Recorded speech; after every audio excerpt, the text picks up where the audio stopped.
Hello everyone, welcome to Math Tired Club, where we make all those hard things in math very, very easy. I hope you're doing well. Don't forget to like, subscribe, and comment, and also turn on notifications so that whenever I upload a new video, you will get notified immediately.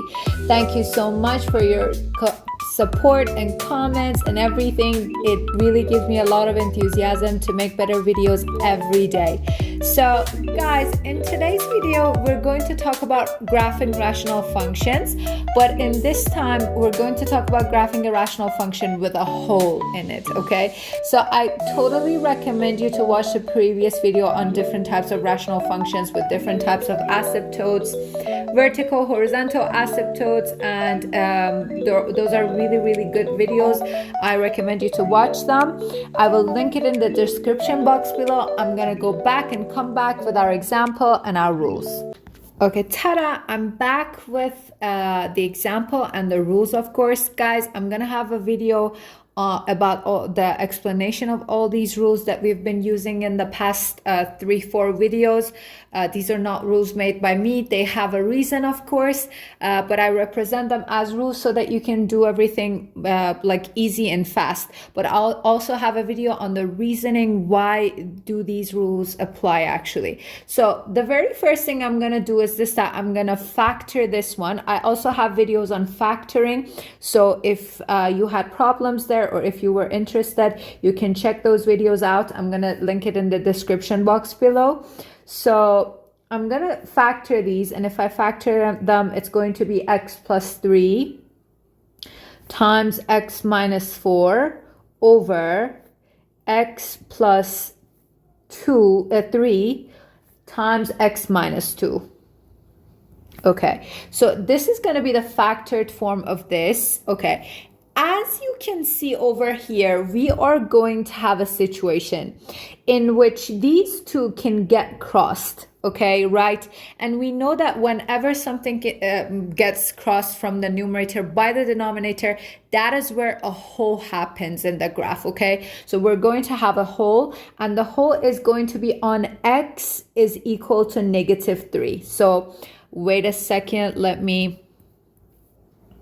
the hole is going to happen at x is equal to -3. So if I plug -3 into my function, I'm going to have, for the y part of it,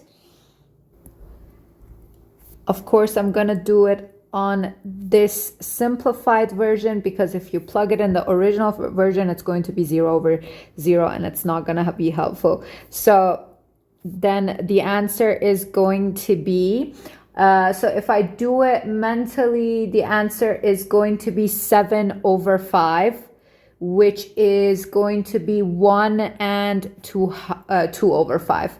So 1 and 2/5. So the point is actually -3. Okay, I wish I had more space because I'm gonna need this. Okay, give me 1 second. So the point is going to be, I have no other way, so it's going to be -3 and 7/5, or 1 and 2/5, or 2/5. Okay, so that is going to be the whole of the graph. The whole of the graph. Okay, so that part is going to be the hole in the graph. Okay, so I'm gonna have that in mind. And then for the vertical asymptotes, the thing that I have to be careful with is the fact that since these two have been canceled out, I'm just going to have one vertical asymptote here, okay? And the vertical asymptote is going to be x minus 2 is equal to 0. So x minus 2 is equal to 0. So the vertical asymptote is going to be 2. So since I have already covered this part, this part of the graph is going to be a hole, I don't need to consider that vertical asymptote, and I'm just going to have one vertical asymptote, and it's going to be x is equal x is equal to 2. So, and then for the horizontal asymptote, I have these rules. as I explained before, these are not rules made by me. I will have a video on the reasoning too. So it says that if the top degree is equal to the bottom degree, then we're going to the horizontal asymptote is going to be the division of the leading coefficients, which in this part is just going to be 1 over 1. So it's going to be y is equal to 1. That's going to be my vertical asymptote. My horizontal asymptote. Then I'm going to go and find the x-intercept, and I'm not going to have any slants because I know that I will either have a horizontal asymptote or I will have a slant. So over here, I'm going to go for x-intercepts. So x-intercept is a point in which y is 0. So I'm going to plug 0 for y, and it's going to be 0 is equal to x squared minus x minus 12 over x squared plus x minus 6. So it's going to be x squared minus x minus 12 is equal to 0. Something that I have to pay attention to over here is that over here, if I write the factored version form of this, it's going to be x minus 4 times x plus 3 is equal to 0. Pay attention. I will just accept the part that says x minus 4 is equal to 0 because this part is the whole of the graph and I cannot accept it. So x is going to be 4, okay? So if I were you, instead of writing this like unsimplified version of it, I would have written the simplified version from the beginning, and then I could have just had x is equal to 4 easier. But I wrote it so that you would see that you have to pay attention to this point. So I'm going to rub it off and do the simplified version. So x minus 4 over x minus 2, then x is equal to 4. So the point is going to be 4 and 0. And that's going to be my vertical asymptote, okay? So x-intercept. Where's my head? I don't know. Okay, x-intercept. The y-intercept is a point in which x is 0, okay? So I'm going to substitute 0 for x, and the thing that I'm going to get is negative 12 over negative 6. So the y is going to be negative 12 over negative 6, which is going to give me 2. So the point is going to be 0 and 2. That's going to be my y-intercept. Okay, so now I have everything. I have the x-intercept, I have the y-intercept and everything. So now I'm going to go for the graph, the asymptotes, and the whole of the graph, okay? Give me a second. I'm going to be back with the sign diagram and also the coordinate plane. I'm back with the sign diagram and with the coordinate plane. Okay, so let's go and first work with the sign diagram. Guys, as I told you before, you don't necessarily need to do the sign diagram. You can just go with substitution of different points, but I rather to do this. I also have a video on it. I will link it in the description box below. You can also watch that as well. So over here, in between the roots, it's going to be the opposite of the sign, and outside the root, it's going to be whatever the sign is. In between the roots, it's going to be the opposite. Outside, it's going to be whatever the sign is. Positive, positive, negative, and positive, okay? So the first thing that I'm going to do is that I'm going to have my vertical asymptote. For my vertical asymptote, I'm going to go with, let's choose this color. Okay, x is equal to 2. That's going to be my vertical asymptote. I'm going to be as neat and as precise as possible. Okay, and now I'm going to go for the x and the y-intercept. So give me a second. So the x-intercept is 4 and 0. So 1, 2, 3, 4. 4 is going to be there. Bad luck. Okay, so I need to have my graph a little bit shifted to this side. Give me 1 second, I'll be back.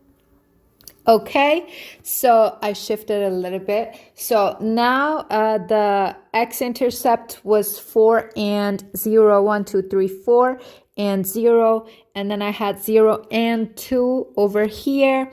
And then I had the whole of the graph on the point -3 and 2 over 5 or 2/5. So -3. Okay, so and 2 over 5th, so it's going to be -3. So the x is -3. Okay, not the y, the x. Okay, -3 and 2 over 5th, which is going to be 2 and over here.